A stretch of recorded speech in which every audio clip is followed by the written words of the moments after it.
Cancer பெயினுக்கு அப்புறம் நம்மளால tolerate பண்ண முடியாத பெயின்ல முக்கியமானது ஒண்ணுதான் பல்வலி.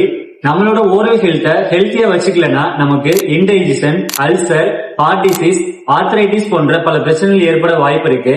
நம்மளோட ஓரல் ஹெல்த்தை ஹெல்த்தியா வச்சுக்க முக்கியமான ஹெல்த் டிப்ஸ் சொல்றேன், வீடியோ சேவ் பண்ணி வச்சுக்கோங்க. நம்மளோட பல்ல ஆரோக்கியமா வச்சுக்க ஒரு நாளைக்கு 2 முறை பல் துலக்குதல் அவசியம். முக்கியமா 5 நிமிடங்களுக்கு மேல நம்ம பல் துலக்கிறப்போ நம்மளோட பல் மற்றும் ஈறுகள் தேய்றதுக்கு வாய்ப்புகள் அதிகம். பல் துலக்கிய பிறகு 12 முறையும், உணவு உண்ட பிறகு 14 முறையும் நம்ம வாய் கொப்பளிச்சுட்டு வரணும்னு சொல்லி சித்த மருத்துவ நூல்கள்ல குறிப்பிடப்பட்டிருக்கு. பல் துலக்கினதுக்கு 5 நிமிடத்துக்கு பிறகு சுத்தமான நல்லெண்ணெயில நம்ம வாய் கொப்பளிச்சுட்டு வந்தோம்னா நம்மளோட பல் மற்றும் ஈறுகளை நம்மளால ஸ்ட்ராங்கா வச்சுக்க முடியும். பல் சம்பந்தப்பட்ட பிரச்சனைகளுக்கு சித்த மருத்துவத்துல என்னென்ன ரெமெடிஸ் எல்லாம் ஃபாலோ பண்ணலாம்னா, பல் வலி இருக்கிறப்போ லவங்கம் மற்றும் மிளகு 1 பங்கும், உப்பு 2 பங்கும் சேர்த்து நம்ம பல் துளைக்கிட்டு வரலாம்.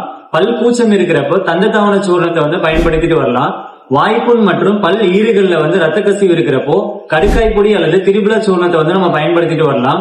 அடிக்கடி நம்ம பல்லுல வரக்கூடிய முக்கிய பிரச்சனையான பல் வலிக்கு லவங்க தைலம் 1 முதல் 2 டிராப் எடுத்து காட்டன்ல சோப் பண்ணி நம்ம பல்வலி இருக்கிற இடத்துல வச்சுட்டு வரலாம். பல் மற்றும் ஈறுகள்ல ரத்த கசிவு இருக்கிறப்போ திரிபுலா குடிநீர் அல்லது படிகார நீர்னால நம்ம வாய் கொப்பளிச்சுட்டு வந்தோம்னா நம்மளால பல் மற்றும் ஈறுகள்ல இருக்கக்கூடிய ரத்த கசிவை ஓரளவுக்கு நிறுத்த முடியும்.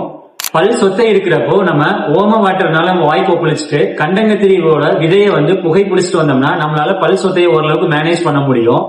உங்களுக்கு இந்த ஓரல் ஹெல்த் டிப்ஸ் பிடிச்சிருந்ததுன்னா உங்களோட ஃப்ரெண்ட்ஸ் அண்ட் ஃபேமிலிக்கு ஷேர் பண்ணிட்டு நம்ம சேனலை ஃபாலோ பண்ண மறந்துடாதீங்க.